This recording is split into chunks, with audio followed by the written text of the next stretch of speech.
Ionization energy, ठीक है, या मैं इसको आयनाइजेशन एंथैल्पी भी बोल सकता हूँ।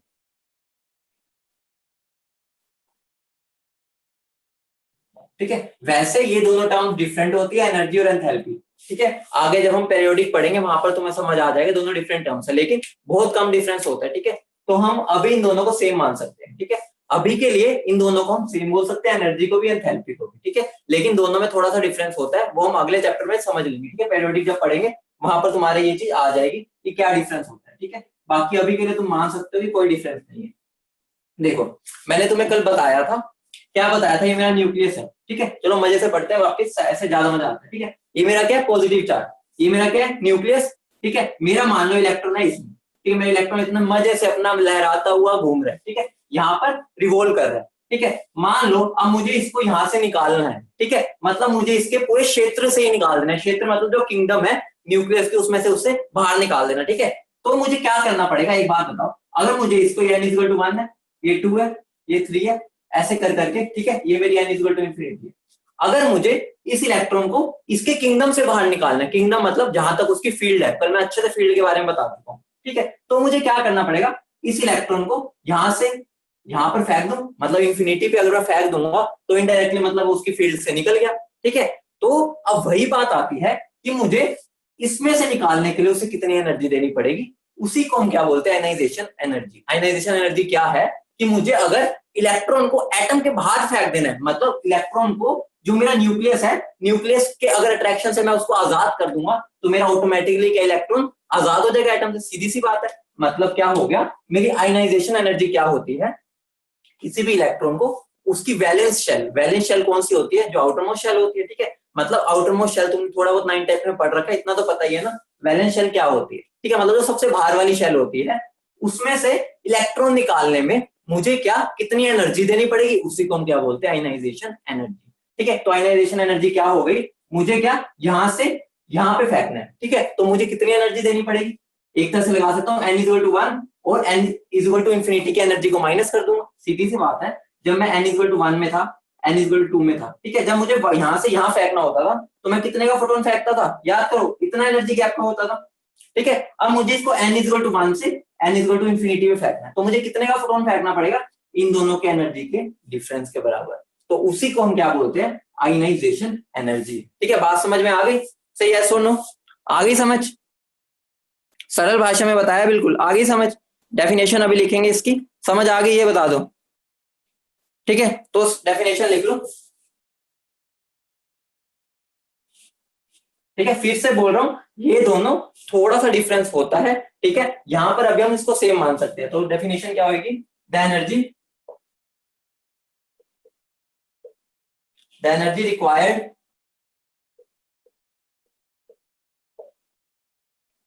To remove the electron from the valence shell of the atom. ठीक है, यहां पर हम इसको ये कई बार ये भी बोल देते हैं, the energy required to remove the electron from the ground state. ठीक है, ground state of the atom. ठीक है, एक ही बात होती है, ग्राउंड स्टेट मतलब वही होती है जो सबसे लोअर मोस्ट होती है। ठीक है, जब जब एटम के इलेक्ट्रॉन के पास ऑप्शन हो कि वो कम वाली एन में बैठे तो वहीं बैठेगा, मैंने तुम्हें बताया था वहां ज्यादा स्टेबल होता है। ठीक है, तो देखो इनडायरेक्टली मैं क्या बोल सकता हूँ इसको, ये मेरा क्या है, ये मेरा न्यूक्लियस है, ये मेरा इलेक्ट्रॉन है। ठीक है, इसको मुझे कहां पर फेंकना है, इंफिनिटी। इसी को मैं क्या बोलता हूँ, आयनाइजेशन एनर्जी, जो मुझे इसके लिए एनर्जी चाहिए होगी। ठीक है, तो अब ये निकालते कैसे है, देखो। अब एक बात बताओ, अगर मैं हाइड्रोजन की बात करूं, ठीक है, हाइड्रोजन एटम में मेरा क्या होता है, इलेक्ट्रॉन किस में होता है, फर्स्ट शेल में होता है। ठीक है, तो यही उसकी क्या हो गई, मैं इसको वैलेंस शेल भी बोल सकता हूँ। ठीक है, मैं इसको इसकी ग्राउंड स्टेट भी बोल सकता हूँ। ठीक है, एक ही बात है, यहाँ पर तो एक ही बात है। ठीक है, क्या फर्स्ट शेल जो है इसकी, उसकी वैलेंस शेल है, मतलब कि इलेक्ट्रॉन जो सबसे बाहर वाली शेल कौन सी है इसकी, हमारी क्या है, फर्स्ट शेल है, क्योंकि एक ही इलेक्ट्रॉन है। ठीक है, मेरा एक ही इलेक्ट्रॉन होता है जो कि फर्स्ट शेल में ही होता है, वही उसकी वैलेंस शेल भी होगी और उसकी वो ग्राउंड स्टेट भी होगी। ठीक है, तो मैं क्या बोल सकता हूँ, हाइड्रोजन एटम और हाइड्रोजन लाइक स्पीशीज के लिए, दोनों के लिए सीन हो जाएगा, समझ रहे हो, दोनों के लिए यही सीन हो जाएगा। तो मेरा एक इलेक्ट्रॉन जो है वही वो मेरी फर्स्ट शेल में, तो यही मेरी वैलेंस शेल होगी या ये मेरी होगी ग्राउंड स्टेट। ठीक है, तो अब देखो ये मेरा क्या n इज इक्वल टू 1 था, ठीक है, और ये मेरा क्या n is equal to infinity. तो अगर मुझे इलेक्ट्रॉन को यहां से यहां निकालना है, उसी को मैं आयनाइजेशन एनर्जी बोलता हूँ। तो मेरी आयनाइजेशन एनर्जी क्या हो गई, मुझे क्या final E infinity minus E1 यही हो जाएगी। ठीक है, ये इंफिनिटी क्या होगी, एनर्जी ऑफ इनफाइनाइट शेल, और E1 क्या होगी जहां से हमें निकालना है, और हाइड्रोजन के लिए हमारी क्या होती है, फर्स्ट ही होती है। ठीक है, तो आयनाइजेशन एनर्जी मेरी इसके लिए क्या होगी, E इंफिनिटी में मेरी एनर्जी क्या होती है, कल मैंने बताया था हम 0 मान के चलते हैं, तो 0 माइनस E1 पे क्या होती है, माइनस 13.6। ठीक है, बाय क्या बोल सकता हूं मैं, फर्स्ट शेल के लिए निकाल रहा हूँ 1 का स्क्वायर इंटू मैं क्या बोल सकता हूँ, Z का स्क्वायर, ये बोल सकता हूँ। तो मेरी आयनाइजेशन एनर्जी क्या हो गई, प्लस 13.6 Z स्क्वायर। तो ये मेरी आयनाइजेशन एनर्जी का फॉर्मूला आ गया, किसके लिए, फॉर हाइड्रोजन एटम या हाइड्रोजन लाइक स्पीशीज के लिए। ठीक है, तो मेरा आयनाइजेशन एनर्जी, इसको मैं इनडायरेक्टली क्या बोल सकता हूं, मेरी आयनाइजेशन एनर्जी क्या होती है, मोड ऑफ फर्स्ट शेल, ये भी बोल सकता हूं। यही हो गया ना, देखो यहाँ पर मेरी जो वैसे एनर्जी होती है वो क्या होती है, माइनस 13.6 Z स्क्वायर होती है। ठीक है, यहाँ पर मेरी क्या है, प्लस 13.6, तो मैं इनडायरेक्टली क्या बोल सकता हूँ, इसी का पॉजिटिव पार्ट को ही हम क्या बोल देते हैं, आयनाइजेशन एनर्जी। तो बात समझ में आ गई, यहां तक समझ आ गया, बता दो। ठीक है, यहां तक समझ आ गया, बोल दो। ठीक है, तो अब देखो आगे, देखो आगे और बढ़िया चीज आएगी। ठीक है, तो अब देखो ये मेरा किसके लिए बन गया, ये मेरा आयनाइजेशन एनर्जी किसके लिए बन गया, कौन, हाइड्रोजन लाइक स्पीशीज। ठीक है, या मैं हाइड्रोजन के लिए भी बोल सकता हूँ। अगर मैं इसके लिए निकालना है, अब मुझे क्या करना है, मैं इसको ऊपर रब कर रहा हूँ। ठीक है, तुमने नोट कर लिया होगा, मैं इसको रब कर रहा हूँ, तो मैं क्या बोल सकता हूँ, for hydrogen atom, for hydrogen atom के लिए मैं क्या बोल सकता हूँ, आयनाइजेशन एनर्जी मेरी क्या होती है, 13.6 इलेक्ट्रॉन वोल्ट। सही बात है, क्योंकि उसके लिए Z की वैल्यू क्या होती है, 1। ठीक है, तो मेरी फॉर हाइड्रोजन लाइक स्पीशीज के लिए क्या हो जाती है, आयनाइजेशन एनर्जी क्या हो जाती है मेरी, 13.6 Z स्क्वायर इलेक्ट्रॉन वोल्ट। समझ रहे हो, तो ये मेरी दो चीज आगे बहुत काम आएगी, अभी तो मैं बताऊंगा। इनडायरेक्टली मेरी आयनाइजेशन एनर्जी क्या है, कि मान लो मुझे किसी भी शेल से निकालना है। ठीक है, मतलब वैसे तो मुझे आयनाइजेशन एनर्जी होती है ग्राउंड स्टेट से। ठीक है, अगर मुझे उसमें से निकालना है तो उसी के बाद एक बात बताओ, खुद बताओ, एक बार कॉमन सेंस है, ये नोट कर लिया ना, बताता हूँ। ठीक है, ये नोट कर लिया सारा, बता दो, नोट कर लिया ना। देखो अब मैं तुम्हें बहुत मजेदार बात बताने वाला हूँ।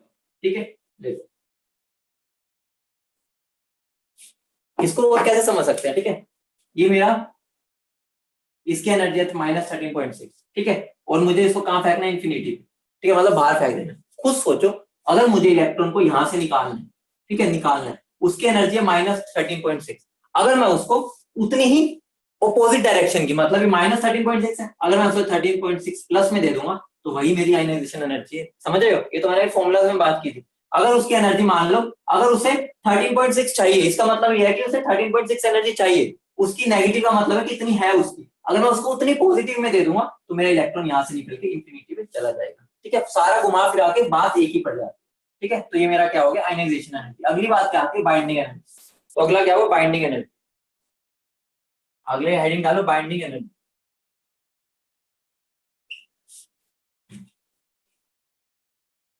ये क्या होता है, बिल्कुल सेम है, the energy required to remove an electron from any given shell.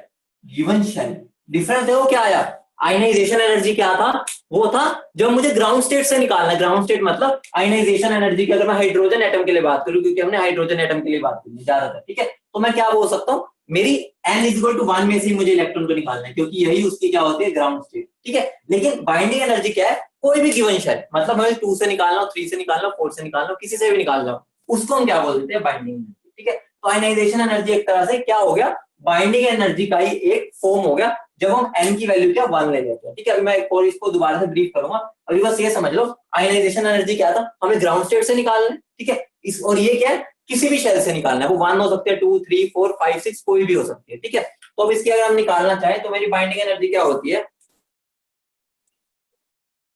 ठीक है, मैं क्या बोल सकता हूँ, mode of energy of n's shell, ये बोल सकता हूँ बाइंडिंग एनर्जी मेरी, ठीक है, ये चीज मैं बोल सकता हूँ। या मैं इसको क्या बोल सकता हूँ, बाइंडिंग एनर्जी मेरी क्या हो गई 13.6 Z square by n square electron volt. तो ये मेरी क्या होगी बाइंडिंग एनर्जी का फॉर्मूला आ गया, Z square by n square. समझे क्या होगा, आगे बात समझ, फर्क क्या बाइंडिंग और आयनाइजेशन में। अब इन दोनों में रिलेशन भी बताऊंगा मैं एक, नोट कर लिया, बता दो सही है सुनो, ठीक है। तो अब देखो एक और बहुत इंटरेस्टिंग फैक्ट समझेंगे हम। अब ये मेरा आया कहां, देखो अभी मैंने क्या किया, मैं कोई भी ये एन शेल मान लेता हूँ, ठीक है, इसको मान लो कोई भी एन शेल है 1 2 3 हमें नहीं मालूम, और मुझे इन्फिनिटी में फेंकना, ठीक है, एन से इन्फिनिटी में फेंकना इलेक्ट्रॉन को, ये मैं फिक्स नहीं कर रहा 1 है 2 है 3, अगर मुझे यहां से यहां फेंकना है, ठीक है, तो मुझे कितनी एनर्जी देनी पड़ेगी, ई इंफिनिटी माइनस ई एन, ठीक है। तो ये मेरा क्या बन जाएगा, डेल्टा ई क्या बन जाएगा, E infinity minus E n की वैल्यू क्या होती है मेरी minus 13.6 Z square by n square. तो ये मेरा क्या आ जाता है, डेल्टा ई क्या आ जाता है 13.6 Z square by n square electron volt. और यही मेरी क्या होती है, यही मेरी होती है बाइंडिंग एनर्जी। अब समझ आई है कहां से आया, ठीक है, यही तो मेरी बाइंडिंग एनर्जी है। सोल्व तो हमने यहां से किया, ये तो शॉर्टकट हो गया बस, समझ रहे हो, समझ रहे हो ना, ठीक है, नोट कर लिया। अब इसमें बहुत मस्त मस्त क्वेश्चन करेंगे, ठीक है। चलो अब देखो मैं इसको और क्या लिख सकता हूँ, ठीक है, ये तो मेरा होगा, ये कैसे आता है, ठीक है, सिंपल सी बात है। अगर मुझे शॉर्टकट में बताना है किसी की भी बाइंडिंग एनर्जी क्या होती है, तो मुझे क्या करना है, उसकी एनर्जी को आगे पॉजिटिव लगा दो, ठीक है, ये शॉर्टकट हो गया कि अगर मुझे किसी की भी बाइंडिंग एनर्जी बतानी है या आयनाइजेशन एनर्जी बतानी है, ठीक है, तो मुझे क्या कर देना, एनर्जी के आगे नेगेटिव होता है ना उसको पॉजिटिव कर दो, ठीक है, वही हमारी आयनाइजेशन एनर्जी होती है, ठीक है। अगर मैं बात करूं, देखो अगर मैं बाइंडिंग एनर्जी की बात करूं फॉर n = 1, ठीक है, अगर मैं n = 1 कर दूंगा तो मेरी बाइंडिंग एनर्जी क्या हो जाएगी 13.6 जेड स्क्वायर इलेक्ट्रॉन वोल्ट आ जाएगी, ठीक है। तो एक बात बताओ ये किसके इक्वल हो गई,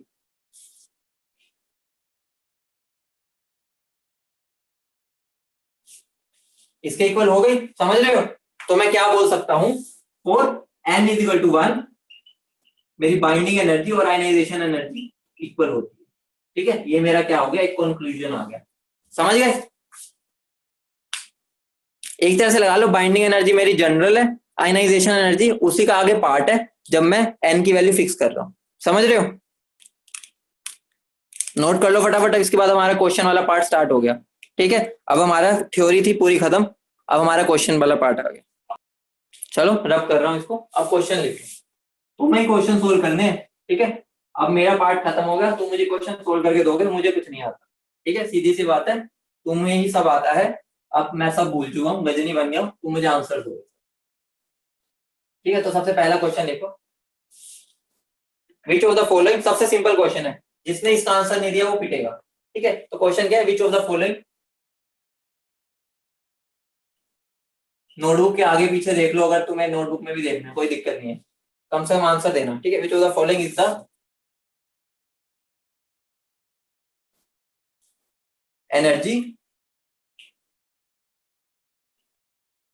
of the possible excited state of hydrogen, ठीक है।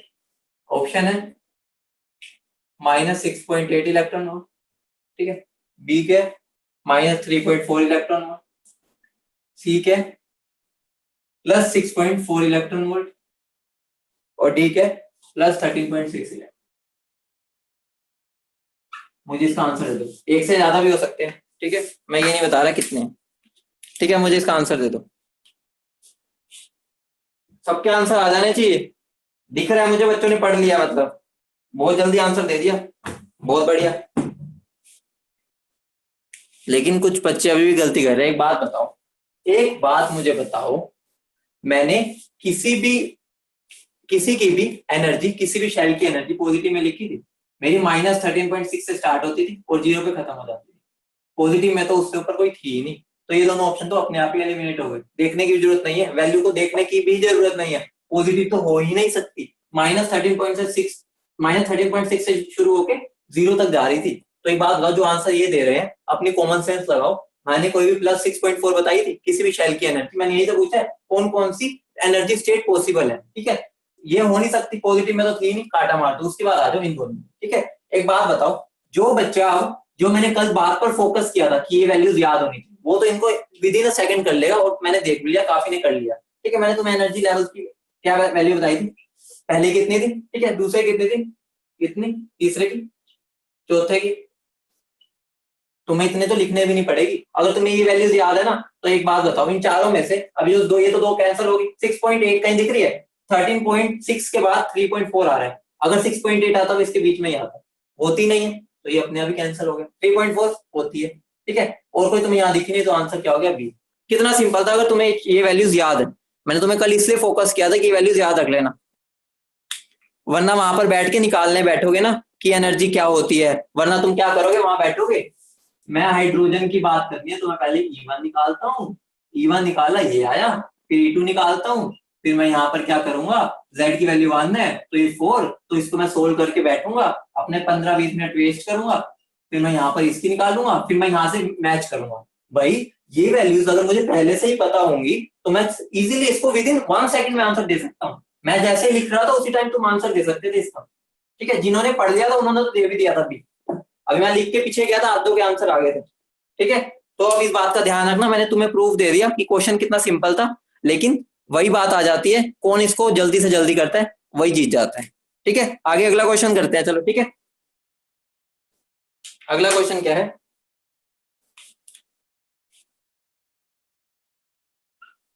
What is the potential energy, ये पोटेंशियल एनर्जी है, what is the potential energy of electron present in n shell of beryllium 3+ ion।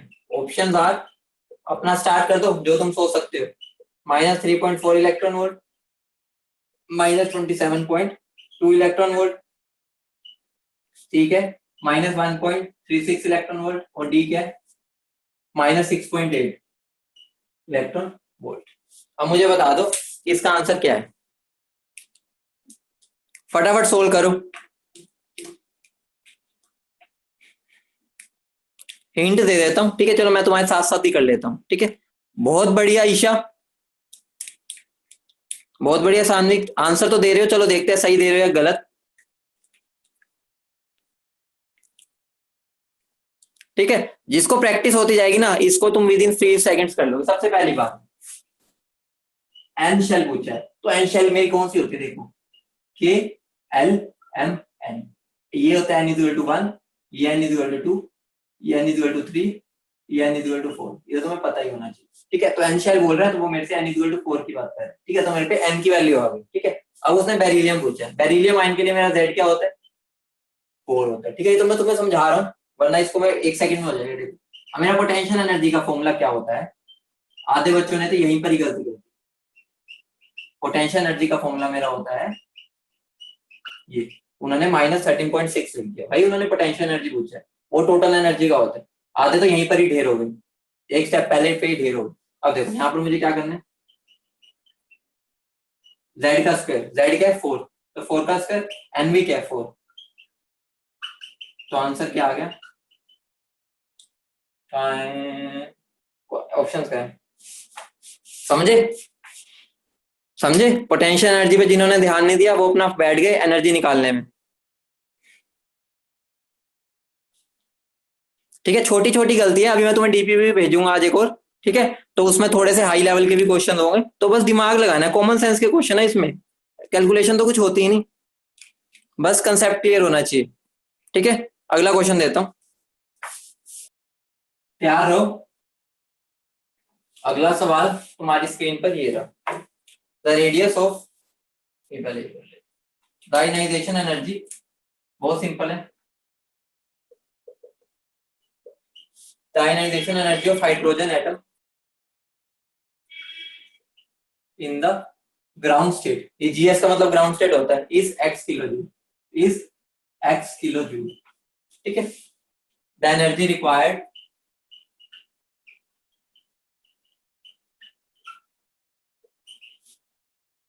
to jump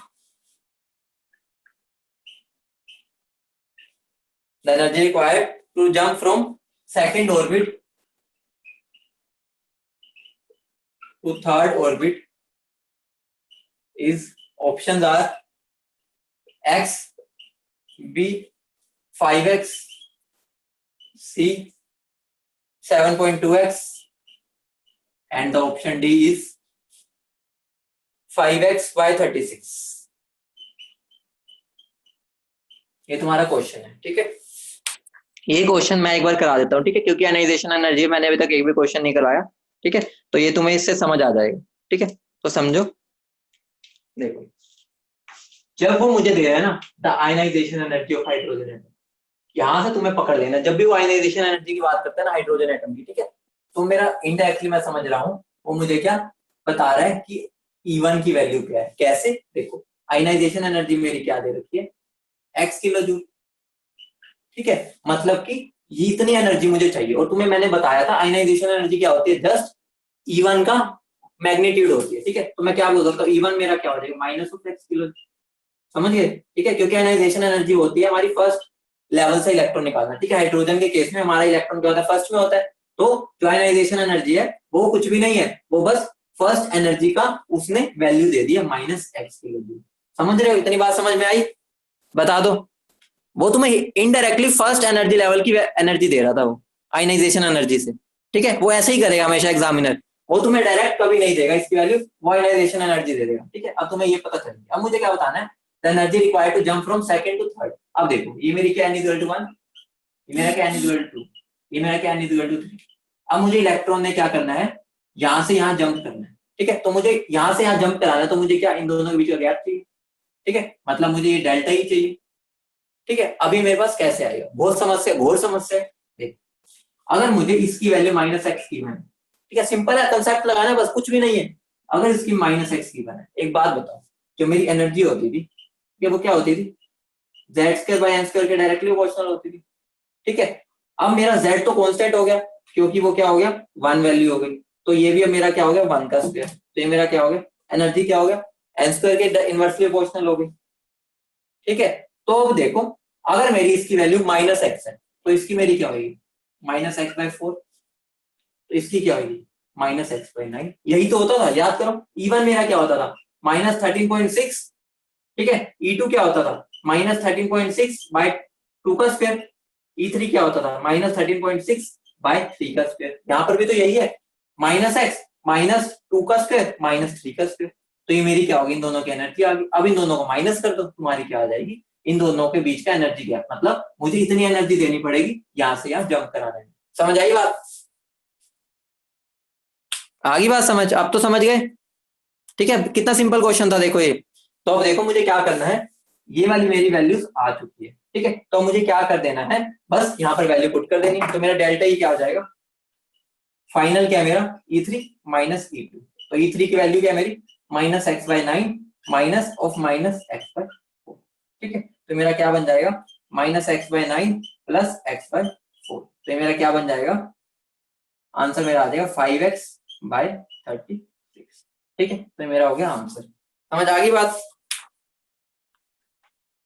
ठीक है। तो answer क्या हो जाएगा मेरा डी। सीख गए ना आप, कोई दिक्कत तो नहीं, मजे आए, मजेदार क्वेश्चन था।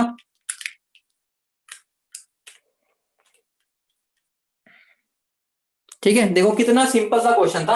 हमें ये कंसेप्ट लगाना था, अगर ये माइनस एक्स है तो ये माइनस एक्स बाय 4 होगा, ठीक है, क्योंकि हमें पता है 1 बाय एन स्क्वायर के इनवर्सली प्रोपोर्शनल होता है। अगर मुझे एक की भी वैल्यू पता चल गई ना, तो मैं बाकियों की निकाल सकता हूँ, ठीक है। तो अगले पे आते हैं, लो अगला क्वेश्चन तुम्हारी स्क्रीन पर आ रहा है, ये तुम खुद सोल्व करोगे। अब मैंने तुम्हें आयनाइजेशन एनर्जी पर भी क्वेश्चन करवा दिया, ठीक है। तो अगला क्वेश्चन है, if the first ionization potential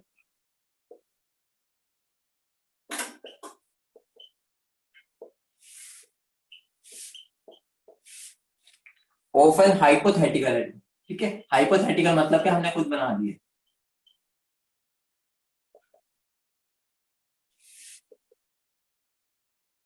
is 16 volt, ठीक है।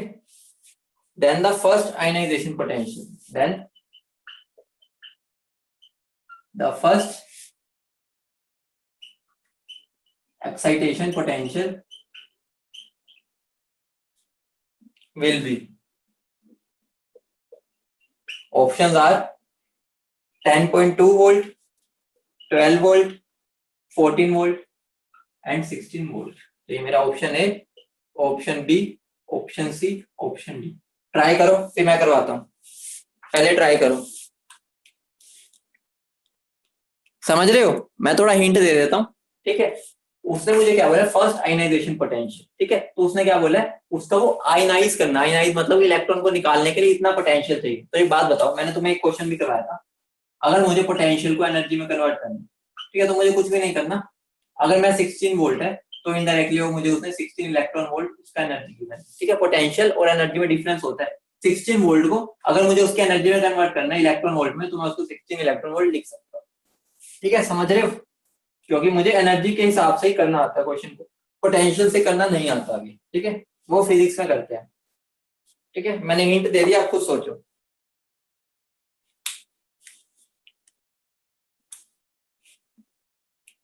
ट्राई करो, कैसे कर सकते हो सोचो। हुआ किसी से? करें, करूं सोल्व? बहुत बढ़िया, किसने आंसर दिया? ये सान्विक, बहुत बढ़िया।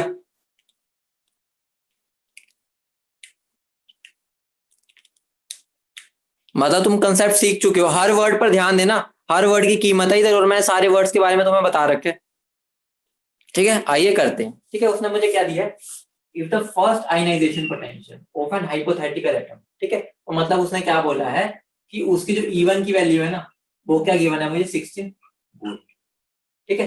फर्स्ट में से निकालने के लिए हम यूज करते हैं, याद करो आयनाइजेशन पोटेंशियल क्या था, ठीक है। वो मुझे फर्स्ट में से, लेकिन ये मुझे एनर्जी नहीं है, ये मुझे वोल्टेज गिवन है, ठीक है। तो हम इसको क्या लिखेंगे, 16 इलेक्ट्रॉन, ठीक है। क्योंकि तुम्हें पता है वोल्टेज को अगर एनर्जी में कन्वर्ट करना है तो क्या हो जाएगा, पोटेंशियल को सॉरी एनर्जी में कन्वर्ट करना है, अगर लिख लो साइड में, काम आएगा। तो कुछ भी नहीं करना, वोल्ट की यूनिट को इलेक्ट्रॉन वोल्ट बना दो, वो तुम्हारी एनर्जी बन गई, ठीक है। E1 क्या होगा, तो मेरा E2 क्या होगा, खुद बता दो। ये मेरी क्या होगी, आयनाइजेशन पोटेंशियल है, ठीक है। तो मेरी जो एनर्जी होगी उसकी क्या होगी, माइनस, ठीक है। तो E2 क्या हो जाएगा मेरा, -16/4। याद करो, E1 मेरा क्या होता है, 13.6 होता है, तो E2 क्या होता है मेरा, बाय 2 का स्क्वायर, ठीक है। यहाँ पर भी मैंने क्या किया, 2 का स्क्वायर किया, तो मेरा क्या बन जाएगा, -16/4, ठीक है। तो मेरा क्या आ गया, -4 इलेक्ट्रॉन। समझ रहे हो? ठीक है। अब मुझे क्या पूछा उसने, then the first excitation potential. First excitation potential का मतलब क्या है, कि उसने मुझे ये पूछा है कि मुझे अगर n=1 से n=2 पे पहुंचाना है तो मुझे कितनी एनर्जी देनी पड़ेगी। एक्साइटेशन एनर्जी तो वही चीज थी ना, कि हमें n नीचे वाले एनर्जी से ऊपर वाले पे पहुंचाने के लिए कितनी एनर्जी देनी पड़ेगी, तो वो क्या हो जाएगा, डेल्टा ई, ठीक है। तो मैं डेल्टा ई क्या आ गया, E2 - E1, ठीक है। तो E2 क्या है मेरा, -4 माइनस ऑफ -16, तो मेरा क्या आ जाएगा, +12 इलेक्ट्रॉन। लेकिन ये तो मेरा क्या आई है, एक्साइटेशन एनर्जी आई है। लेकिन मुझे उसने क्या पूछा, एक्साइटेशन पोटेंशियल। तो मैंने कुछ भी नहीं करना, एक्साइटेशन पोटेंशियल निकालने के लिए मुझे क्या करना पड़ेगा, बस इसका यूनिट चेंज करके वापस वोल्ट लगा, ठीक है। तो आंसर क्या होगा मेरा, ठीक है। समझे? समझे, बात समझ आई? धीरे धीरे हम थोड़े कॉम्प्लेक्स क्वेश्चंस पे जाएंगे। अभी और क्वेश्चन करेंगे भाई, 1 क्यों 2 3 करेंगे योगेश, टेंशन क्यों ले रहे हो? ये तो अभी हम सीख रहे हैं, बड़ा और क्वेश्चंस करेंगे, बहुत टाइम है अभी। जल्दी नोट करो इसको। एक्साइटेशन एनर्जी और एक्साइटेशन पोटेंशियल में समझ रहे हो ना फर्क क्या है? वो एनर्जी होती है, वो पोटेंशियल होता है, ठीक है। एनर्जी और पोटेंशियल में हमें कुछ भी नहीं करना, वोल्टेज का इलेक्ट्रॉन वोल्ट कर देना बस। अगला क्वेश्चन ये रहा तुम्हारी स्क्रीन पे। क्वेश्चन क्या है, बहुत सिंपल क्वेश्चन है। The potential energy of an electron present in the ground state of an ion is represented by option 1 plus E square by 4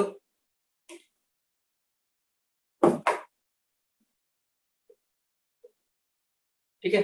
दूसरा क्या, -E by pi epsilon naught r, तीसरा क्या, minus e square by pi epsilon naught r, और चौथा क्या, minus e square upon pi epsilon naught r, और ये r square है। ठीक है, तो option A, option B, option C और ऑप्शन डी। तो इसको सोल्व करो। एक चीज बता देता हूं कि मेरा जो के की वैल्यू होती है ना, वो होती है 1/4 पाई एप्सिलॉन। ठीक है, अब थोड़ा मैंने हिंट दे दिए, तो इसको सोल्व करने की कोशिश करो, क्या आएगा। 1 सेकंड का आंसर है ये, मतलब ये लगा लो कि बहुत इजी क्वेश्चन है अगर तुम्हें ढंग से इसको करते हो तो। बेटा मैथ्स तो करना ही नहीं निशांत, इसमें मैथ्स का तो मैंने क्वेश्चन दिया ही नहीं, एक स्टेप का क्वेश्चन है।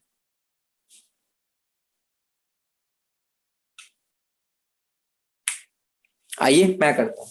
ठीक है, देखो सबसे पहली बात, पोटेंशियल एनर्जी का तुम्हें कुछ फॉर्मूला ऐसा ध्यान आ रहा है जिसके अंदर कुछ ऐसा होता था। हाँ मुझे तो आ रहा है, तुम्हें आ रहा है बताओ, आ रहा है या नहीं आ रहा।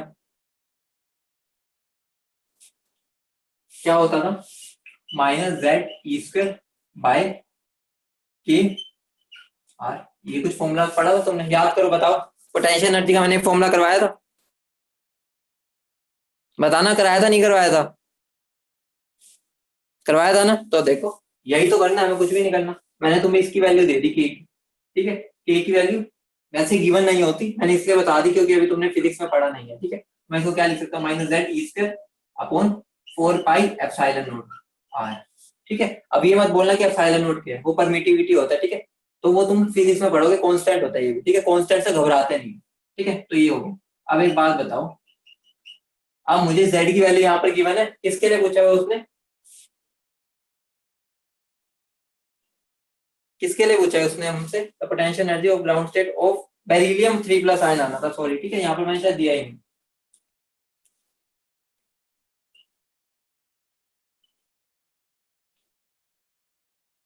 तो अब यहाँ पर देखो, मुझे जेड की वैल्यू, सॉरी मेरी गलती थी, ठीक है, कोई बात नहीं। यहाँ बेरिलियम 3+ आयन है, तो यहाँ उसकी जेड की वैल्यू क्या हो जाएगी, 4।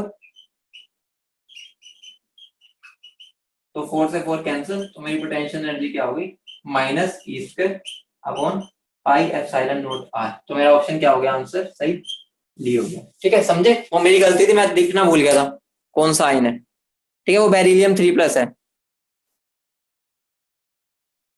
वहां पर दिख नहीं रहा, बेरिलियम 3+ आयन है वो, लिख लेना वहां पर।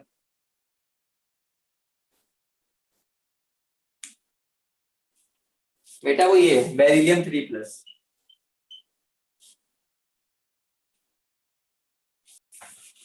सॉरी वो भी गलती से हो गया था। ठीक है, देखो अगले पे आ जाओ। वो मैं साइलेंट के चक्कर में तुम्हें के नीचे लिख के दे दिया। ठीक है, अब आगे अगला क्वेश्चन करते हैं। अगला क्वेश्चन बहुत ही ब्रिलियंट क्वेश्चन है, जो हमारा बहुत सारे कंसेप्ट क्लियर करेगा। क्वेश्चन लिखो, radiation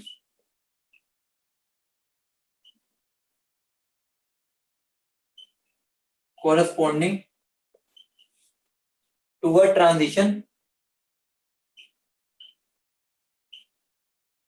from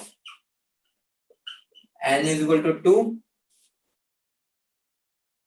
like force it from in hydrogen atom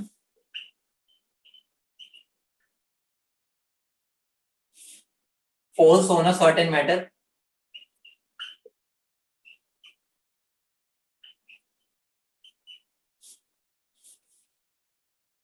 whose work function is, whose work function, बहुत सिंपल क्वेश्चन है, अभी देखना, is 2.5 electron volt. The maximum kinetic energy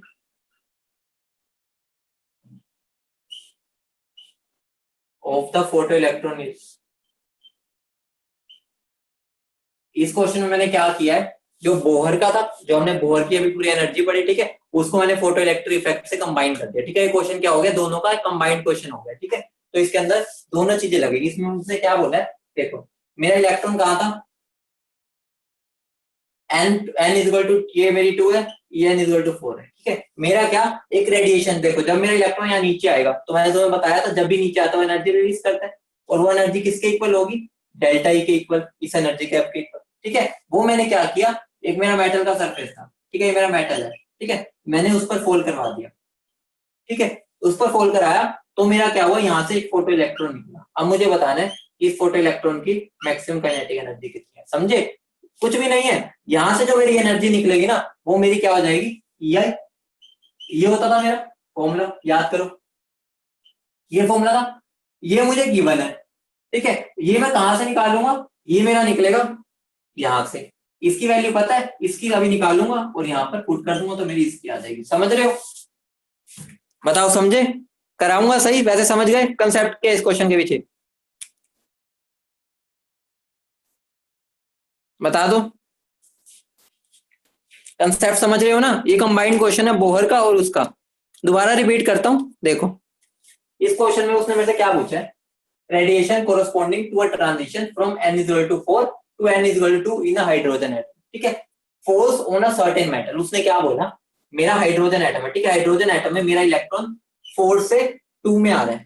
ठीक है, मेरा इलेक्ट्रॉन जो है वो n is equal to 4 से n is equal to 2 में आ रहा है। ठीक है, जब वो ऊपर से नीचे आता है तो मैंने तुम्हें बता रखा है, जब भी इलेक्ट्रॉन हाई एनर्जी से लो में आता है तो एनर्जी रिलीज करता है। ठीक है, हमने पढ़ा हुआ है अच्छे से, हमने जब बोहर की पोस्टुलेट में भी पढ़ा था, जब कोई ऊपर से नीचे आएगा तो एनर्जी रिलीज करेगा। ठीक है, नीचे तो ऊपर जाएगा तो एब्जॉर्ब करेगा। ठीक है, अब वो कितनी एनर्जी रिलीज करेगा, वो एनर्जी होगी E4, या मैं क्या बोल सकता हूँ E2 माइनस E4 के बराबर, मतलब इन दोनों के बीच का एनर्जी जो गैप है उसके बराबर वो एनर्जी रिलीज करेगा। अब मैंने उस एनर्जी को क्या किया, उस एनर्जी को मैंने एक मेटल सरफेस पे फेंका। ठीक है, याद करो मैं फोटो इलेक्ट्रिक इफेक्ट में क्या करता था, एक एनर्जी तो फेंकता था जिसका मुझे एनर्जी की वैल्यू पता होती थी। ठीक है, या ये पता होता था। अब इसमें मैंने क्या कर दिया, जो यहां से एनर्जी निकल रही है ना उसको मैंने मेटल के सरफेस पे फेंका, तो यहां से जो मेरा इलेक्ट्रॉन निकलेगा, ठीक है, फोटो इलेक्ट्रिक इफेक्ट शो होगा। कब शो होगा, अगर मेरी जो ये एनर्जी है वो इससे ज्यादा होगी। आ गया वर्क फंक्शन इससे। ठीक है, तो मैं इसकी वैल्यू निकालूंगा, फिर मैं क्या करूंगा, ये वाली वैल्यू मेरी यहाँ पर प्यूट हो जाएगी, क्योंकि यही तो मेरी एक इंसिडेंट रेडिएशन हो गई। ठीक है, मैंने यही तो इसी पे इंसिडेंट करवाई है। ठीक है, ये मुझे गिवन है और मैं ये निकाल सकता हूँ। ठीक है, समझ आई बात, ठीक है, करूं सोल्व, समझ गए ना, बहुत बढ़िया, कई बच्चों ने सोल्व भी कर दिया, बहुत बढ़िया गुरकिरत। ठीक है, देखो अब मैं करता हूँ क्वेश्चन कैसे करना है। ठीक है, ये मैंने तुम्हें समझा दिया अप्रोच कैसे। ठीक है, बहुत सिंपल है। देखो ये मैं इसको रब कर रहा हूँ, समझना था वो समझ लिया हमने। अब देखो क्या करना है, मेरा क्या हुआ, अगर मुझे डेल्टा ई निकालना है, ठीक है, तो मुझे क्या करना है, E2 और E4 का माइनस कर देना है। ठीक है, तो मैं क्या बोल सकता हूँ, E2 माइनस E4। ठीक है, तो मेरा क्या बन जाएगा, माइनस 13.6 अपॉन एन स्क्वायर, क्या हो गया मेरा इसके अंदर, एन स्क्वायर मेरा क्या हो गया 2 का square, minus of minus 13.6 upon 4 का स्क्वायर, यही होगा। ठीक है, क्योंकि z की वैल्यू तो 1 है। ठीक है, तो यहाँ पर z स्क्वायर करोगे तो वो 1 नहीं हो जाएगा, तो जरूरत ही नहीं है, हाइड्रोजन एटम है तो पता चलेगी। ठीक है, तो मेरा क्या बन जाएगा, ठीक है, यही बनेगा, यही बनेगा ना। तो मैं क्या कर सकता हूँ, इसमें 13.6 मैंने कॉमन ले लिया तो क्या बन जाएगा, माइनस 1/4। ठीक है, प्लस 1/6। ठीक है, तो अगर मैं इसको सोल्व करूंगा, सोल्व कर लेना, सोल्व करना तो आता है, इसको सोल्व करूंगा अगर मैं, तो मेरा क्या बन जाएगा 2.25 2.55 इलेक्ट्रॉन वोल्ट। ठीक है, इसको सोल्व करने में मेरा ये आ जाएगा, करना तो कर लो लोग। क्या बन गया मेरा 13.6, ये क्या बन गया 16, ये क्या बन गया -4 + 1। ठीक है, तो ये मेरा क्या बन जाएगा 13.6 - 3/60। ठीक है, तो ये मेरी जो वैल्यू आ जाएगी वो क्या आ जाएगी, ये मेरा जो नेगेटिव साइन है ना वो बस यही बता रहा है कि मेरी एनर्जी रिलीज हो रही है। ठीक है, तो हमें नेगेटिव साइन का बस मतलब यही है कि ये मेरी एनर्जी रिलीज हुई है। ठीक है, पॉजिटिव होता तो एनर्जी मैंने दी है। ठीक है, तो नेगेटिव साइन का सिग्निफिकेंस यही है कि वो एनर्जी रिलीज हुई है। ठीक है, तो यहाँ पर मेरी वैल्यू क्या आ जाएगी, इतनी आ जाएगी। अब मुझे क्या करना है, यही मेरे किसके इक्वल हो जाएगी, इंसिडेंट रेडिएशन के, क्योंकि यही तो एनर्जी निकली है। ठीक है, तो मेरा क्या हो जाएगा, EI = this plus kinetic energy. ठीक है, तो EI मेरा क्या हो गया 2.55 = ये मुझे क्या गिवन है 2.5 प्लस काइनेटिक एनर्जी मैक्सिमम। ठीक है, तो अगर मैं इस दोनों को माइनस करूंगा तो मेरा क्या आ जाएगा 0.05 electron volt which is equal to kinetic energy maximum. ठीक है, अगर मुझे उसने पूछा जूल में निकालनी है तो मुझे क्या करना है, बस इसको मल्टीप्लाई कर देना किससे 1.6 × 10⁻⁻⁻⁹ आंसर मेरा जूल में आ जाएगा। ठीक है, अगर मुझे ये पूछा उसने। ठीक है, समझ रहे हो, सिंपल सा क्वेश्चन था, बस उसने क्या किया, उसको कंबाइन कर दिया दोनों इफेक्ट्स को। ठीक है, समझ आ गई? आगे बढ़े, नोट कर लिया? प्रियंका शर्मा क्या पूछ रहे हो? हाँ डायरेक्टली पुट कर सकते हो बेटा, डायरेक्टली कर सकते हो, कोई दिक्कत नहीं है। ये तो मैंने उनके लिए किया कि सोल्व कैसे किया है, डायरेक्टली पुट कर लो, एक ही बात है। तुम्हें अगर E2 और E4 की वैल्यू पता है, डायरेक्टली पुट कर लो। ये मैंने इसलिए किया ताकि एग्जाम में, अगर तुम्हारे सीबीएसई एग्जाम में आता है तो हमें उसको ऐसे करना है। ठीक है, शॉर्टकट से ही करेंगे हम अगर पेपर में करेंगे। E2 की तुम्हें वैल्यू पता ही है और E4 की भी पता है बेटा। यहाँ पर E2 और E4 की डायरेक्ट वैल्यूज हमें पता है तो हम पुट कर सकते हैं। ठीक है, ये भी मैंने पूरा एक्सप्लेन करने के लिए इतना बड़ा किया है। ट्रिक्स मैंने तुम्हें बता दी, वही यूज करनी है, याद है जिनको। आज तो मैंने याद करने होने का सिग्निफिकेंस बताया है। अप्लाई तुम मुझसे करोगे तो तुम्हारा बहुत टाइम बचेगा।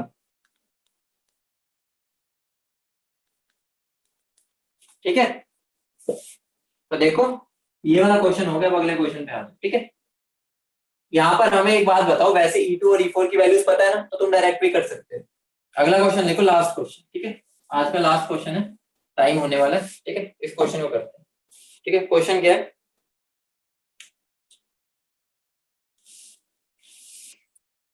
थोड़ा ही कॉम्प्लेक्स क्वेश्चन है। ठीक है, तो कम समझने की कोशिश करना। या पहले हम सिंपल सा ही कर लेते हैं। ठीक है, उसको मैं असाइनमेंट दूंगा, उसमें दे दूंगा। ठीक है, क्वेश्चन क्या है, the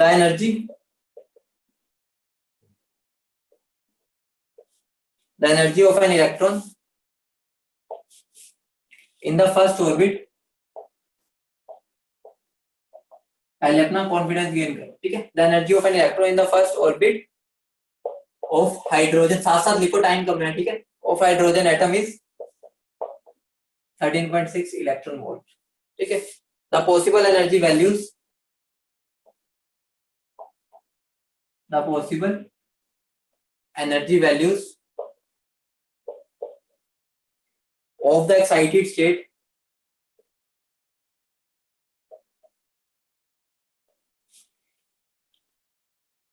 of electron for the Bohr orbits of lithium 2 plus ion R। ठीक है, ऑप्शन है -3.4 इलेक्ट्रॉन वोल्ट, बी है -30.6 इलेक्ट्रॉन वोल्ट, ठीक है, सी है -13.6 इलेक्ट्रॉन वोल्ट, ठीक है, और डी है all of these.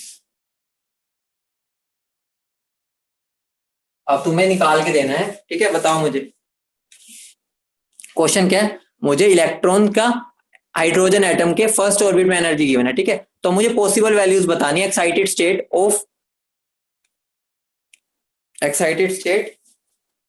For electron. ठीक है,